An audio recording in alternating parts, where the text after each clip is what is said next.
Pénétré dans les arcanes des religions, qu'en un sens le diable justifie, à contrario, je souhaitais rencontrer une personne sans esprit partisan, autrement dit, un athée. Mon premier témoin, Stéphane, architecte, avait été tout récemment reconnu officiellement possédé par le diable. Rien que ça. Mais la condition de notre rencontre était clairement établie. Lui garantir d'anonymat total. Nom, lieu, date, rien ne devait permettre de remonter jusqu'à lui. Seul l'endroit où avait eu lieu sa libération pouvait être nommé. La chapelle de la Castille, dans le diocèse de Fréjus-Toulon. Son récit commençait par une simple visite dans un lieu de prière. Il y a quelques années, il y a un peu plus de 3 ans en arrière, je me suis retrouvé dans un lieu sacré et je me suis senti mal à l'aise.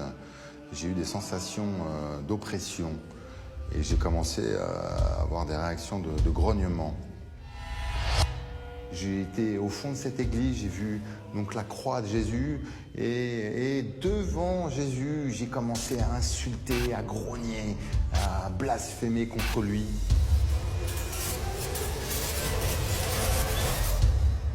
La crise est tellement violente que Stéphane, bien que non-croyant, cherche auprès de l'Église catholique un interlocuteur vers lequel il puisse se tourner. Je me suis rapproché du service officiel exorcisme catholique où j'ai eu un rendez-vous avec donc un prêtre exorciste. Le père Maxime m'explique que j'ai quelques liens avec le mauvais. Mauvais. Le mot est lâché. Le père Maxime décide de suivre la procédure en commençant par une simple prière de délivrance censée apaiser n'importe quel esprit tourmenté. J'avais jamais prié le père commence sa prière et fait une imposition des mains sur moi.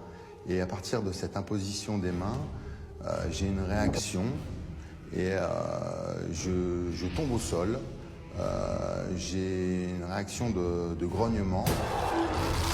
Et donc le père Maxime d'Arbomont arrête tout de suite, va chercher son confrère prêtre, le père Georges Berson, et il me demande de le suivre dans la chapelle. Il est très rare que le père Maxime interrompe une prière de la sorte. En 2013, à Paris, sur plus de 1500 consultations comme celle-ci, seules 3 personnes ont été emmenées dans la chapelle pour se faire exorciser. La crise de Stéphane devait être réellement violente pour qu'il décide de s'en remettre à un exorciste. L'opération est réputée très dangereuse.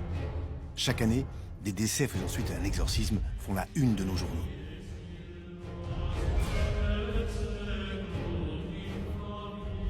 Les 2 pères me demandent de m'asseoir, se revêtent donc de leur soutane et de leur étole, et ils se mettent à réciter la Bible.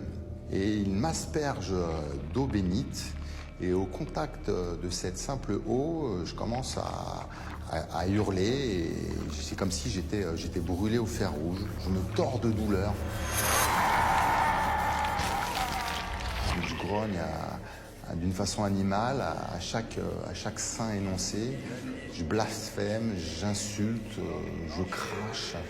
J'ai une force qui a pris tout le contrôle de mon corps, de mes actes et de ma parole. Et une autre voix commence à sortir de ma bouche et insulter Jésus le Christ. J'ai vécu une première séance de prière d'exorcisme horrible. L'expérience est traumatisante, mais Stéphane est loin d'être libéré. Ce qu'il va vivre quelques heures plus tard s'avère encore plus effrayant. Je suis rentré chez moi et dans la nuit, j'ai eu une sensation de froideur glaciale. Ma chambre était à moins 10 degrés, donc j'étais en train de dormir, et je ressens une présence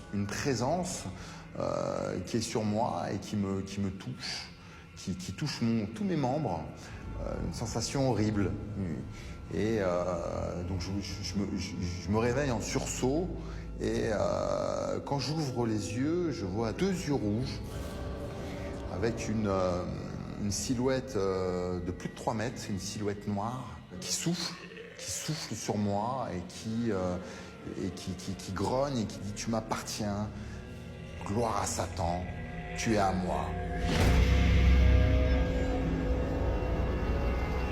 Je me suis suis rappelé d'une phrase que le père Maxime m'a conseillé de dire, que si j'avais un problème, d'appeler Jésus, Jésus-Christ. Et c'est ce que j'ai fait, j'ai crié « Au secours, Jésus, au secours !»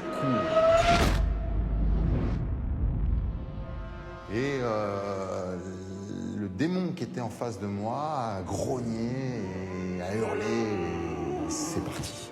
La description que Stéphane me faisait du démon correspondait à des représentations du XVe siècle que j'avais pu consulter. On y voit bien Satan, avec une taille imposante et parfois des yeux de couleur rouge. Mais ce soir-là, Stéphane était seul dans son lit.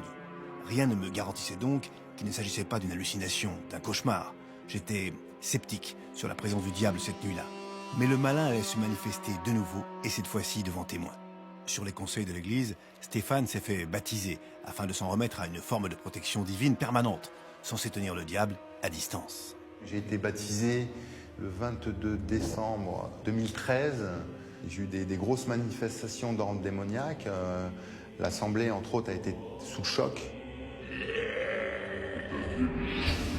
Et Satan criait à travers moi que j'allais pas recevoir le corps du Christ. Et j'avais 3 prêtres sur moi avec leur étole qui se sont bagarrés pour me faire communier. Une fois que j'ai reçu le corps du Christ, je suis tombé.